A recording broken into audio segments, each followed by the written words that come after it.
ఈరోజు మనం మీషో ఐపీఓ గురించి క్లుప్తంగా విశ్లేషిద్దాం. సోషల్ కామర్స్ కంపెనీ మీషో తెలుసు కదా, వాళ్ళు తమ ఐపీఓతో మార్కెట్లోకి వచ్చారు. అయితే అసలు విషయమేంటంటే, ఇన్వెస్టర్ల నుండి దీనికొస్తున్న రెస్పాన్స్ మామూలుగా లేదు, అద్భుతంగా ఉంది. ఇది ఎంత స్ట్రాంగ్గా ఉందో చెప్పడానికి మన దగ్గర కొన్ని కీలక పాయింట్సున్నాయి. మొదటిది సబ్స్క్రిప్షన్. మీరు నమ్మరు కానీ ఈ ఐపీఓ ఓపెన్ అయిన రెండో రోజుకే 3 రెట్లు ఓవర్ సబ్స్క్రైబ్ అయిపోయింది. అంటే ఉన్న ప్రతి ఒక్క షేర్కి 3 పోటీ పడుతున్నారన్నమాట. ముఖ్యంగా మనలాంటి రీటైల్ ఇన్వెస్టర్ల నుండి ఇంత రెస్పాన్స్ రావడమంటే కంపెనీ మీద మార్కెట్లో ఎంత నమ్మకముందో అర్థం చేసుకోవచ్చు. ఇక రెండో పాయింట్, గ్రే మార్కెట్ ప్రీమియం అంటే జీఎంపీ.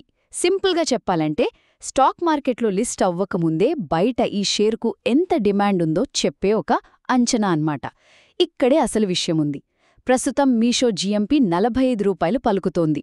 దీని అర్థమేంటంటే ఇష్యూ ధర మీద దాదాపు 40% లాభంతో లిస్ట్ అయ్యే ఛాన్స్ ఉందని మార్కెట్ అంచనా వేస్తోంది.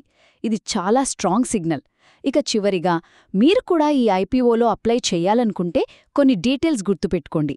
ఈ ఇష్యూ డిసెంబర్ 5న క్లోజ్ అవుతుంది. ఇంకా ఒక్కో షేర్ ప్రైస్ బ్యాండ్ వచ్చేసి 105 నుంచి 111 రూపాయల మధ్య ఉంది. సో క్లుప్తంగా చెప్పాలంటే మీషో ఐపీఓకొచ్చిన భారీ subscription, strong grey market premium ఇవన్నీ చూస్తుంటే మార్కెట్లో దీనిపై విపరీతమైన ఆసక్తి, అంచనాలు ఉన్నాయని స్పష్టంగా తెలుస్తోంది.